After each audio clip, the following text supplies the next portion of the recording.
Hey there, everybody. It is Jeannie Walters. I am here for another Friday with you for our live Ask Me Anything session.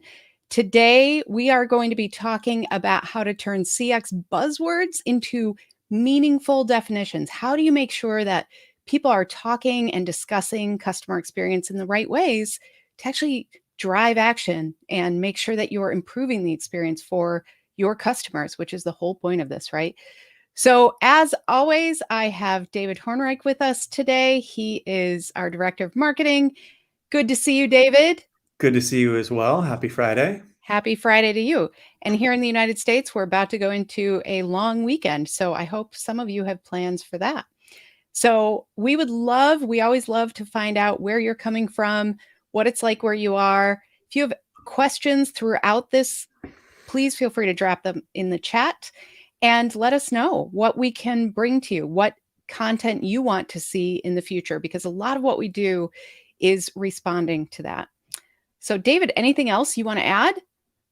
No, if any questions come up throughout this, drop them in the chat and we'll get to them in the Ask Me Anything portion afterwards. And otherwise, I'm looking forward to today. Great. Well, why don't we jump in and get started? Let's do it. Excellent. So, when I talk about CX, sometimes people respond to me and they say, "Oh, yeah, I've heard that. It's becoming quite a buzzword." And of course, I have to think, that's interesting. Because as many of you know, I've been doing this work for a long time, as many of you have too. And for those of you who don't know, I'm Jeannie Walters. I am founder and CEO of Experience Investigators. And we are really about helping our clients understand their customers, deliver on their customer experience mission, and provide meaningful experiences that actually drive business results. So we do that through coaching and consulting, but we also do that with keynote speaking, workshops, training, a lot of content, and we have plenty of tools available for you. So if we haven't met before, please go check out experienceinvestigators.com/resources. You'll find a whole bunch of things there, including our Year of CX, which is a way to sign up for these tools and get them whenever they are available. We're releasing one tool every few weeks right now, so be sure you sign up for that. So let's jump into this topic today. And just a reminder, as you join us, please, drop in your questions, drop in your comments. We love when our community shows up and interacts. So thanks for being here. So I'm curious, what did you think when you heard the term customer experience for the first time?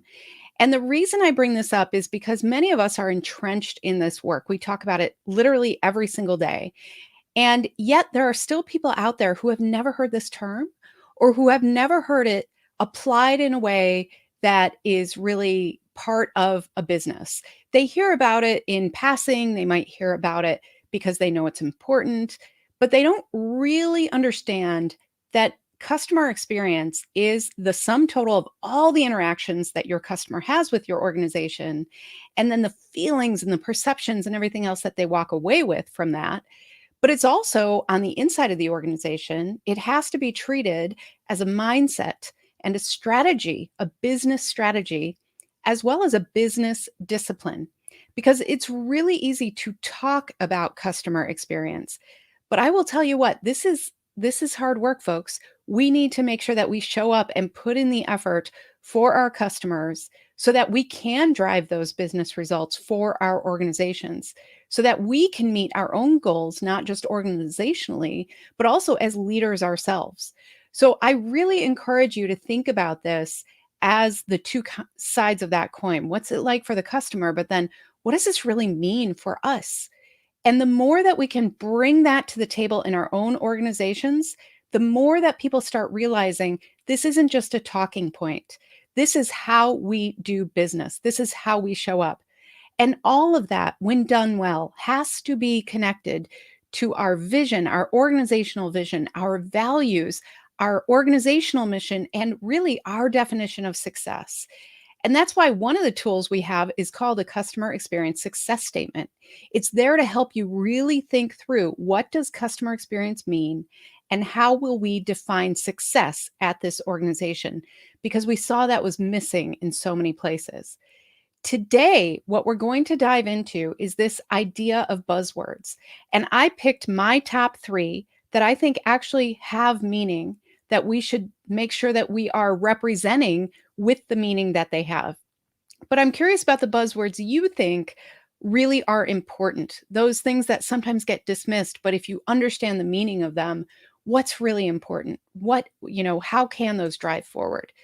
Because let's face it, we've come a long, long way in customer experience. When I started more than 20 years ago, I would say customer experience, and people looked at me like I had 3 heads. Now it's one of those things that people have heard of for the most part.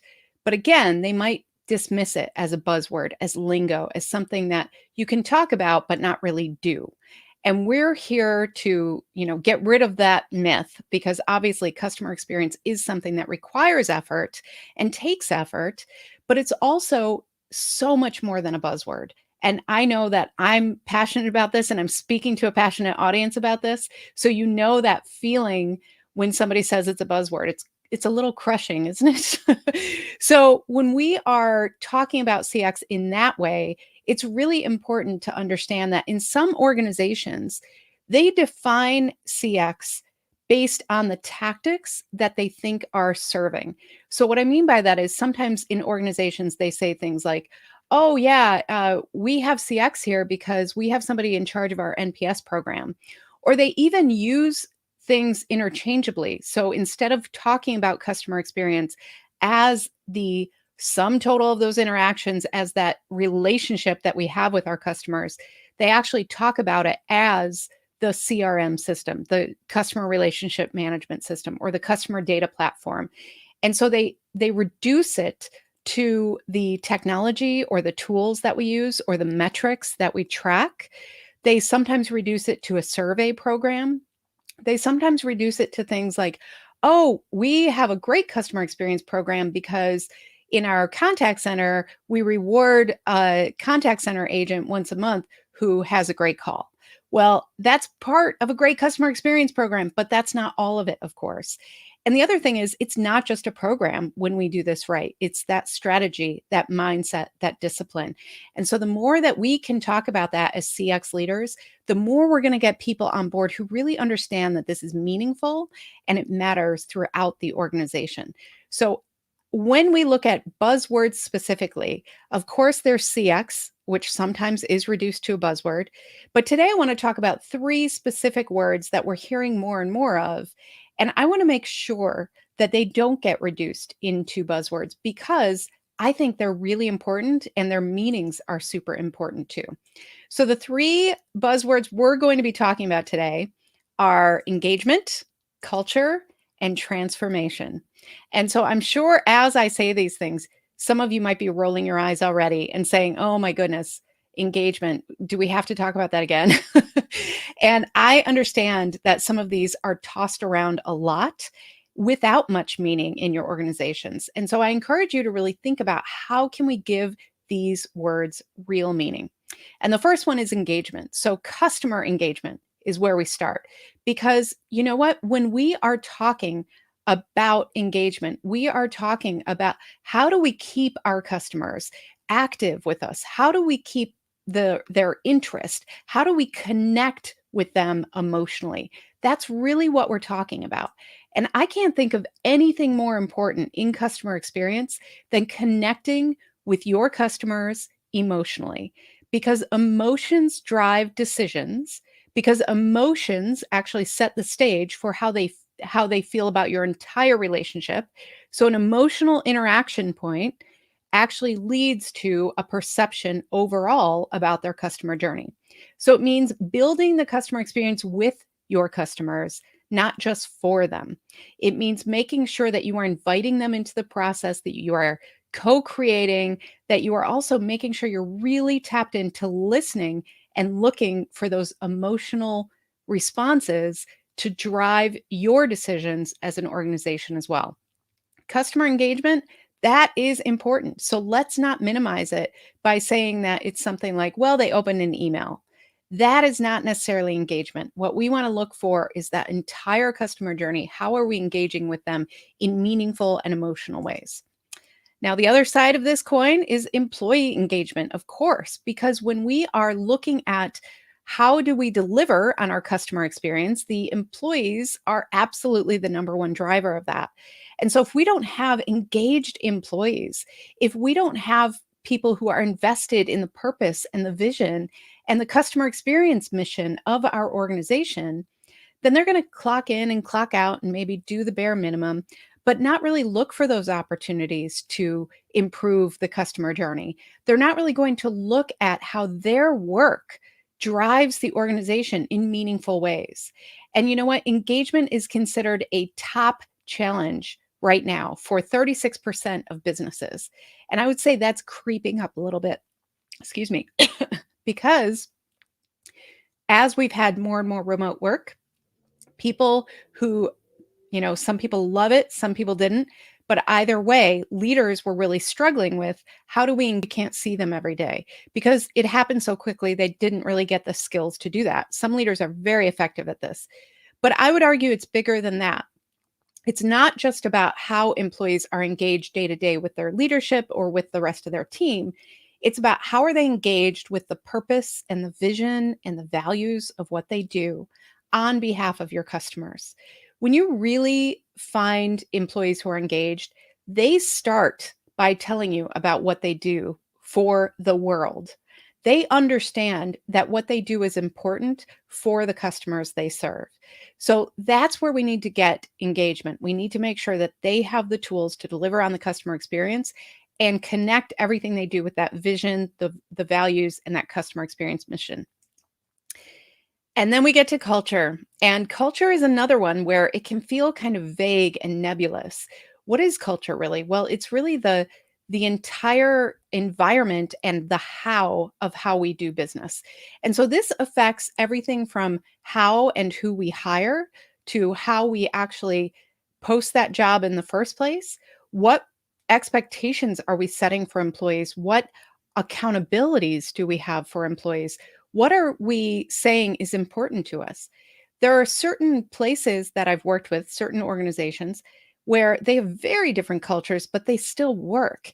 And that's because they are still connected to that idea of who are we? How do we always show up? And what does that mean for showing up for each other, for what we bring, for what we expect from ourselves? And is it safe? Is it safe to speak up? Is it safe to say when things are not going well? Because I have seen a lot of great ideas that never get voiced because they know that if you bring up something like, well, this isn't really working for our customers, the leadership just can't hear it. It's just not part of their culture. So when we talk about a customer-centric culture, we're talking about where we marry these ideas of innovation and imagination around the customer experience. And we do it in a way where people feel safe to bring up these things, to really have these discussions, even if maybe right now you can't do anything about it. It's so important to have that culture that really supports people and recognizes those superstars among you that are delivering for your customers, that are bringing those ideas. That's all part of customer-centric culture. And honestly, the importance of this is pretty well recognized. 94% of executives and 88% of employees agree that culture is absolutely essential to business success. And that's from a report from Deloitte, but I could not agree more. I think this is one of the most important things we have. So when we reduce it, when we say things like, well, we have a great culture because we have a foosball table in the break room or because we have summer Fridays. Well, that's part of the culture, but that's not the culture. So make sure that you're not thinking about it from that tactical perspective. Make sure you're really tapping in to who are these people? What are we expecting from them? What are we expecting from each of ourselves? And how do we live up to that customer experience mission, to the vision and values of our organization every single day? And finally, transformation. Oh my goodness. Was there a word used more than transformation in 2020? I don't know if there was. Maybe pivot and maybe new normal. But transformation in general, essentially that means change, right? And so this is this is permanent for us. We are constantly in a state of change because the way we do business today is drastically different than the way we've done business in the past. And the customer experience needs to change with that. And the companies that get left behind, they don't change. And we have seen this. They do not invest in transformation. They do not take this word seriously. And so, specifically around digital transformation, which I know some of you are thinking of already, that became this big buzzword in a way where people were throwing it around. And what I really want to recognize there is that when we talk about customer experience, we're talking about personalized and meaningful experiences. And to bring those to scale, we have these amazing ways to do that that we've never had before. The customers also have amazing ways to interact with us digitally. And so we have to make sure that we are respecting the entire customer journey and not just that digital experience and not just that offline experience, but the entire customer journey, and making sure that we are investing where we need to so that customers have those options. They understand what their choices are. If they want to interact digitally, it's seamless. If they want to make sure that their groceries are going to show up on time after online ordering, they have those options. But we also have to think about it in that full journey view. So it's not just ordering online, it's actually going to the store and picking up curbside. What is that experience like? So while we throw around digital transformation as if it's just about that digital experience, I encourage you to think bigger about this.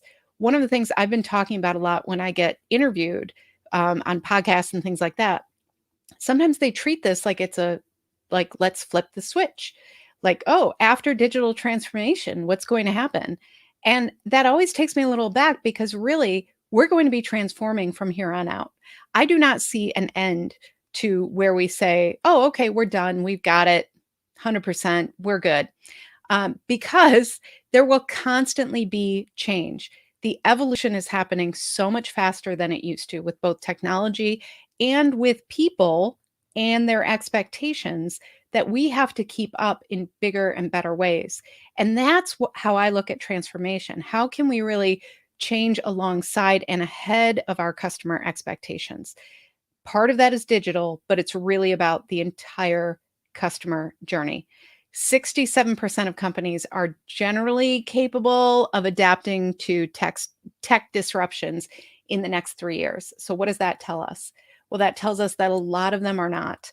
And if they're generally capable, then maybe they're not thinking big enough about what this means for their customer experience. So be sure you just keep an eye on what's happening around the world at that macro level, as well as specifically around digital and technology and everything else, because your customers, their expectations are changing alongside that journey as well. So the 3 things we reviewed today: engagement, culture, and transformation.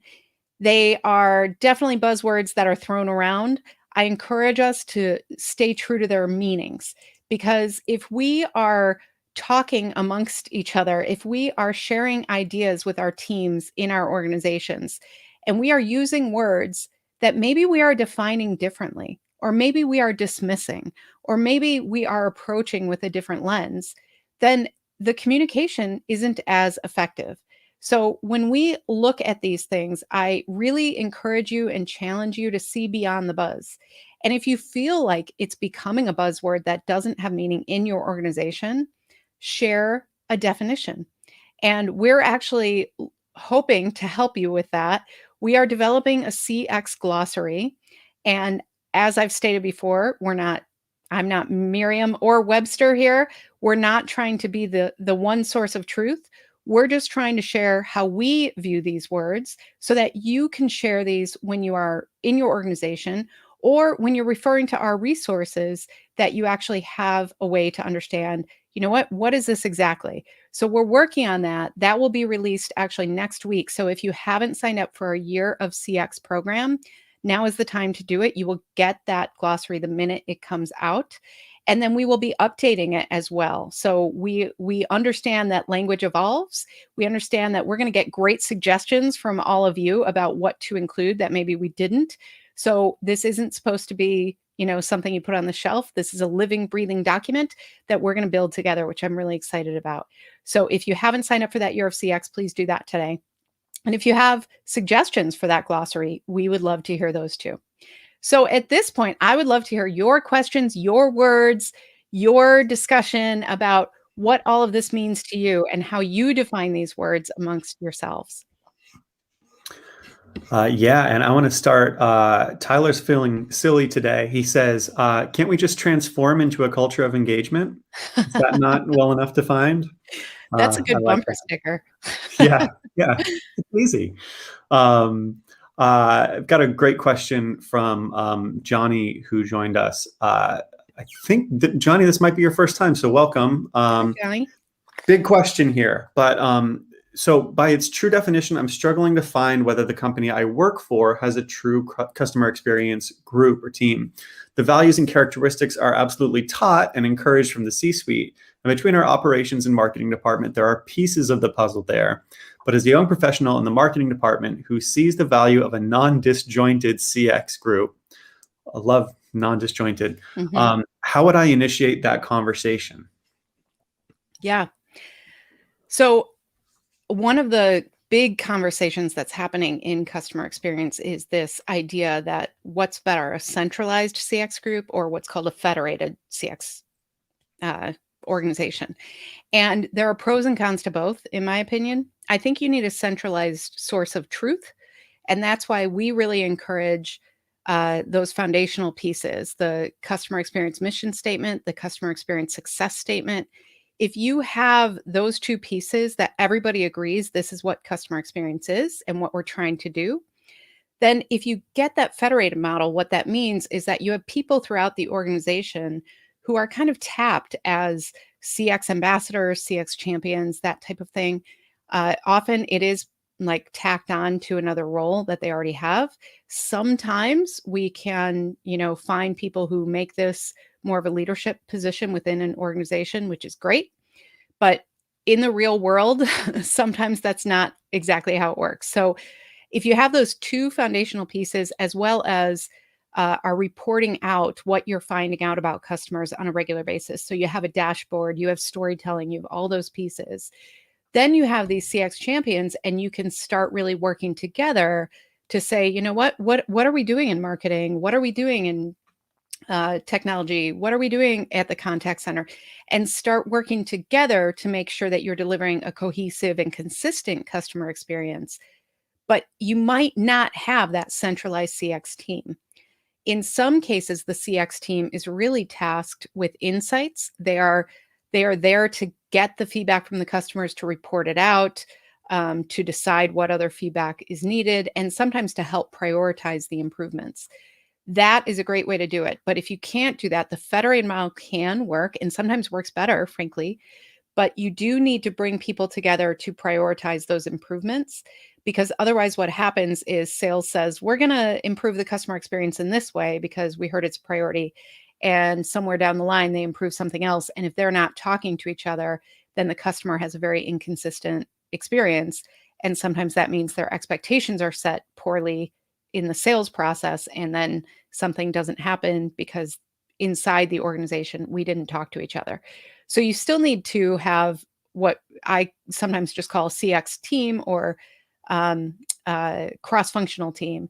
And that's where you write a charter for the team. That's where you understand how to prioritize your improvements and you work together to deliver on that. So I would say the way to have these conversations is to start building those bridges, to start really collaborating and building those coalitions that, if you're in marketing, are there other parts of marketing maybe that you're not working with that you could reach out to? Are there folks in sales? Are there people in product delivery that you could just start talking to and saying, you know what, I want to get this cross-functional team together and I think you'd be great for it. And let's get an executive sponsor and see. I mean, if it's coming from the C-suite, if you're already getting that buy-in, this is a great next step to take. So if you can connect those dots, bring people together, use those foundational pieces, then you can set a CX strategy that really does support everybody in the organization instead of maybe just the leadership. So I hope that helps. I know it's a struggle sometimes to get that buy-in. So the fact that you have that it's coming from the top, I would keep working on that and invite those leaders into this process, invite them to support you in what you're trying to do.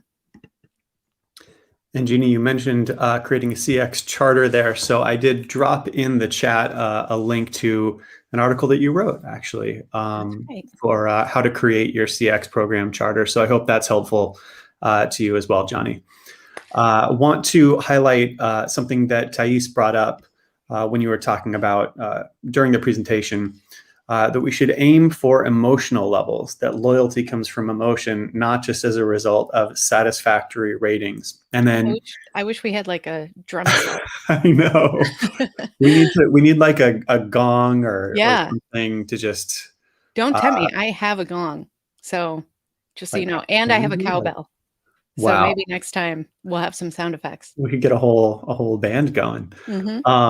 And then Johnny also jumped right on that and added, it's relevant to note those satisfactory ratings and strive to improve on them. But if you don't know why the ratings are going up and down, it doesn't really count for much. And that's such an important thing to Yeah. understand. Well, and this is why we're talking about words so much and definitions, because sometimes people talk about customer experience and they're really just talking about CSAT ratings or customer satisfaction. And satisfaction is not an emotional lever, and it's not an emotional gauge.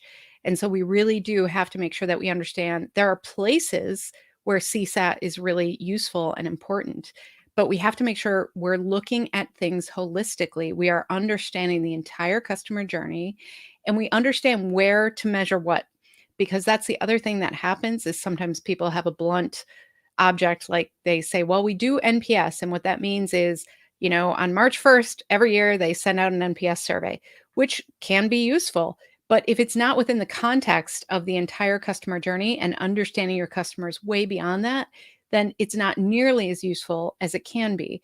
And so that's where we have to have kind of brave conversations sometimes and say, you know what? Business people love numbers. They love metrics and they like to see that number go up and down. But if that's not connected to really what you're doing for customers, how you're showing up and how they feel, then those numbers are just numbers. They're not going to drive the actions and the outcomes that we want for our business. So make sure when we are seeing those things, it's okay to voice. It's okay to say, you know what? So this number went down. Do we know why? Do we know what our customers are feeling? Can we find out? Is there a root cause here that we need to investigate? So sometimes it's very easy to get kind of lulled into this metric-centric culture where if you are delivering your report and if you're tracking those numbers, everybody thinks that's enough. It's very easy to get lulled into that, especially if those numbers are doing okay. But if we can take that one step further and really understand the why, that's what drives actions. That's what drives improvements. And that's when you'll see numbers actually continue to succeed. Because even if you're succeeding today, you have a disruptor who is waiting right around the corner. They are examining your customer's experience and thinking about ways they can improve it. You look at all of the disruptors of the last decade, and they have all based their disruption on experience, not products. So Airbnb, Uber, Amazon, all of them, they are not necessarily about a new shiny product. They are about the experience. And so when you think that, you know what, we're doing okay with our numbers, so we don't really have to worry about this, think about that disruptor because they are out there and they are watching. And so the more that you can connect with this, the more you can innovate, the more you can deliver on expectations for the future and not get complacent with how the customer experience is today. And I went off on a wild tangent, but I hope you enjoyed that. Well, I enjoyed it at least. So you got that going for you. Got a question from Abdul Salam. Great to see you again, Abdul Salam. What can you talk about the relationship between growth hacking and customer experience? Growth hacking. Okay, so this is one of those words that I feel like we need to define. Yeah. So I would think about growth hacking as, being kind of scrappy and figuring out how do we grow the business in ways that maybe aren't obvious. Is that fair, you think? I think that's fair. And, my definition would kind of include looking for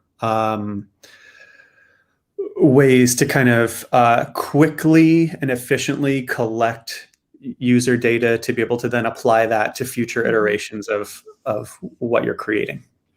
Well, see, this is why we need to talk about it. That's very helpful, David. Thank you. Uh, And Abdul Salam, if you have other ideas of what you mean by growth hacking, absolutely throw that in the chat as well and let us know so we can make sure that we're yeah. answering your question more directly. But yeah, this is a great case in point. Yeah, I would love your take on this too, because when I think about that, I think about how sometimes we get really caught up in, as customer experience people, we get really caught up in doing things perfectly with how we measure customer feedback. And people have come to me recently, some leaders, and said, we're not doing this right. We're not like they're almost embarrassed because they're not really following the golden rules about surveys, or they're not as consistent as they should be, or whatever.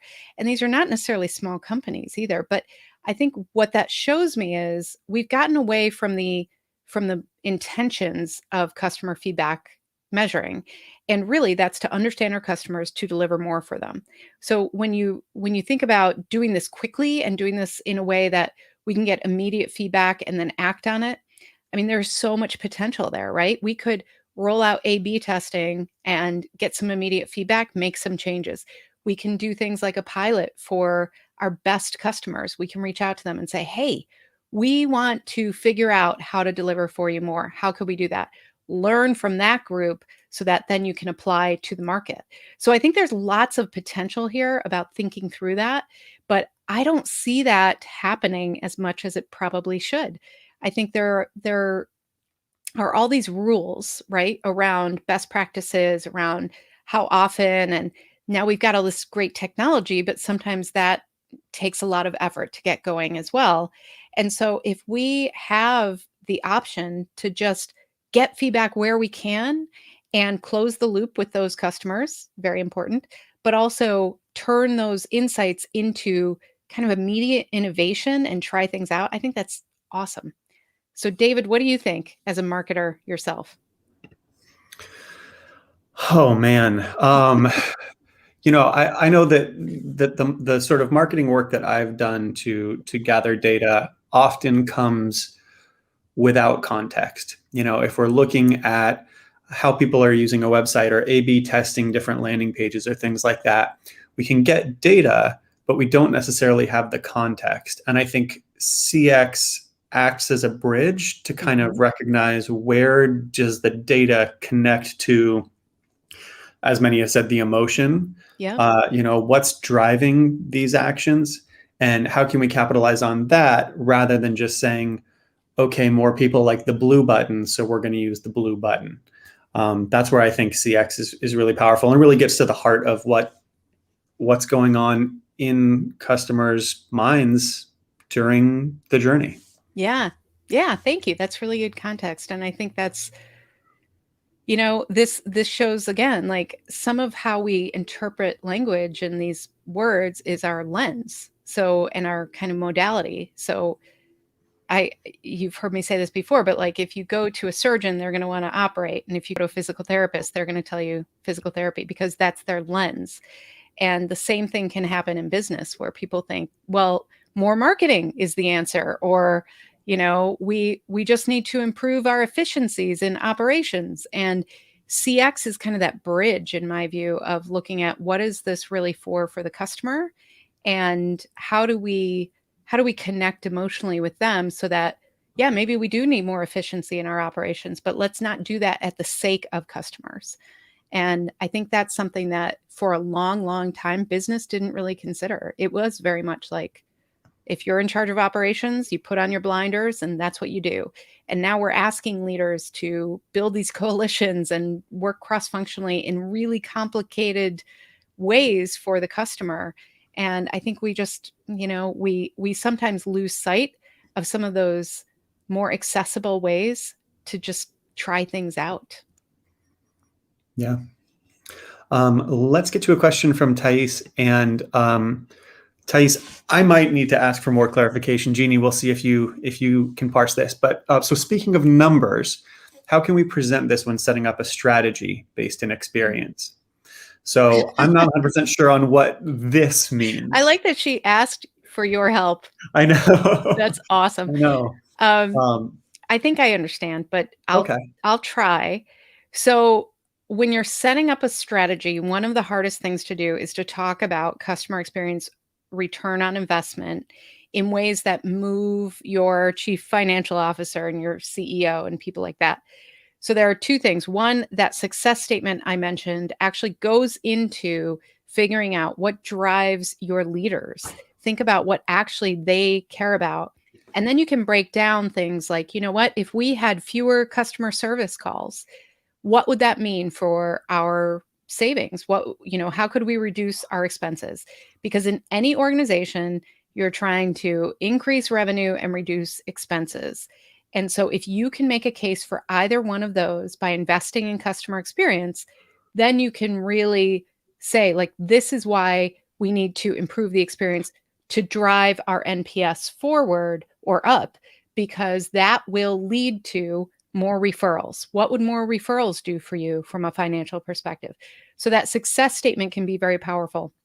The other thing is we actually have a calculator that you can use to experiment with your numbers. What would it mean if you got, more yes, and that's customer lifetime value. So you can kind of play around with that and make a case around that too. And the important thing is don't just talk about the feedback metrics. If you're just saying, like, we need to get customer satisfaction rates higher, that's not meaningful. Maybe they'll be satisfied, but they still won't really be loyal, or they might not spend more with your organization. They might not refer other customers. So look at the big picture about what customer experience is, because if you can drive revenue, if you can reduce expenses, and then the bonus is that if you have great customer experience and best practices around that, you have happier employees as well. So you can actually reduce employee churn. You can make sure that employees are happier by investing in all of this. And so look for all those motivations that your leaders have, and then tie this story back to their motivations, as well as those real numbers that you can start experimenting with and saying, okay, what would happen if we had a higher customer satisfaction rate after our customer service calls? Well, maybe we wouldn't get repeat calls. Maybe we could increase our first call resolution. So you really have to kind of pull the thread and figure out, what does this really mean? But I think it's really important because that's what gives customer experience programs kind of oomph. That's what gives them the strength that other leaders are looking for. And they start understanding, oh, what's good for customer experience is good for me. And that's when you see the change within the culture. So I hope that is kind of close to the ballpark of what you were asking. I've got another question that I'm going to kind of interpret and add my own spin to. So this one came from Hamad. Hamad, let me know if I'm completely taking this in a different direction. So Hamad asks, should we focus more on our customer emotions or our own company's culture? If we needed to prioritize one or the other, is one more important? Or I'm going to add this part, are there ways to prioritize both Mhm. through different initiatives or strategies? Yeah, I think culture is based on emotions. So how's that? Because really, when you talk about culture, you are talking about how we communicate with one another, how we respect one another, how we show up for one another. And so I think when we look at, how to build a culture of any kind, you have to respect emotions, not just from the people involved in the culture, but the people you're serving. And I think there is a lot to be said about that. I think we've come a long way with employee experience as well, but we still have ways to go on that as well. But instead of just assuming people can clock in and clock out and they're not real whole people, now we understand, you know what, we need to give people the opportunity to be well, to have a place where they feel good about working, where they are serving people in a really special way. And there's a lot of great work right now being done on this when it comes to things like contact centers, because we found that we used to just say, whenever you're on the phone, just sit there on the phone and serve all these customers. The problem is things like empathy are actually a finite resource. We have to, as human beings, recharge throughout the day in order to have enough empathy to deliver for a customer or for anybody, really. And so by providing opportunities for contact center agents to define their own day a little bit differently, to share the workload in different ways. Some places that are really progressive, which I love, have little exercise rooms right next to the contact center, so that if you want to take a break and go on a stationary bike for a few minutes to get that blood pumping, to think, to kind of get out of your head a little bit, you're encouraged to do that. And so I think we need to start thinking about culture in ways that are really about not just the emotions of the customers, but the emotional well-being of everybody in the organization. We have seen in the last year, I mean, there has been a pretty significant mental health crisis throughout the United States and around the world. And I think a lot of that was because we didn't necessarily connect these dots early enough for the workers who were just distributed suddenly. So if we can really look at what is our mission? How does that align with our vision and values?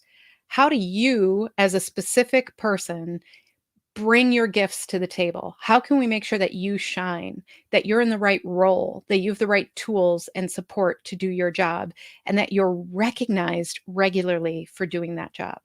That's really what builds a great culture, in my opinion. And when it comes to customer experience, you look at any customer experience leader, and they all have stories of building a culture. I mean, Zappos is well known for having parades through their contact center. And that's because they know that, we need to keep people engaged. We need to keep people energized. We need to recognize the people that are doing a great job. So it's this like weird mix of all these different things. But I think when it comes right down to it, it's ultimately tied with emotion and with the emotional well-being of every single person in that organization. Well, that makes me want to work for experienced investigators. Well, I'm glad you feel that way. That would be really disappointing if you came back and said, Yeah. Yeah. We've got a question from email that I want to make sure we get to. And I think you've touched on some of these, but maybe this is a nice chance to wrap things up with a nice little bow. So the question is, for a lot of buzzwords, the same term can have many different interpretations. So how do we, number one, find the most correct interpretation? And then number two, get everyone on our team to agree to use that version?